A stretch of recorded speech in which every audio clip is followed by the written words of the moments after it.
আলুর দম এবার বিরিয়ানির সাথে শুনে অবাক হওয়ার কিছু নেই, মানে আলুর দমটা না পুরো বিরিয়ানির মতো খেতে হবে। তো বেসিক্যালি কিছু আমাদের কমন যে ভেজিটেবলস আছে সেগুলোকে অ্যাড করে নেবো। পেঁয়াজ, আদা, রসুন, লঙ্কা, টমেটোটাকে ভালো করে এই যে মিক্স করে নিয়েছি। আর এখানে আলুর মধ্যে আমি একটুখানি হলুদ, একটুখানি লঙ্কার গুঁড়ো, একটুখানি লবণ ভালো করে মাখিয়ে গরম গরম তেলে টপাস করে ছেড়ে দিচ্ছি, যাতে এগুলোকে আমরা একটুখানি হালকাভাবে ভেজে নিতে পারি।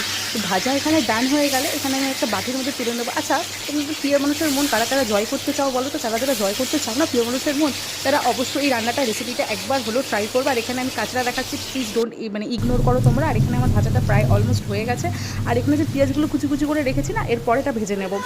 আর এটা টক দই রয়েছে, টক দইয়ের মধ্যে কেওড়া জল, গোলাপ জল, মিঠা আতর, একটুখানি লবণ দিয়ে আমি এটাকে ভালো করে মিক্স করে রেখে দিয়েছিলাম। আর এখানে ফোড়নে দিয়ে দিলাম তেজপাতা, শুকনো লঙ্কা, আর দিয়ে দেবো হচ্ছে শাহি গরম মশলার গুঁড়ো। আমার কাছে দারচিনি আর এলাচ ছিল না, কারণ আমার মা না এলাচ খেতে প্রচণ্ড পরিমাণে ভালোবাসে, আর ঘরে আমাদের কোনো এলাচ থাকে না।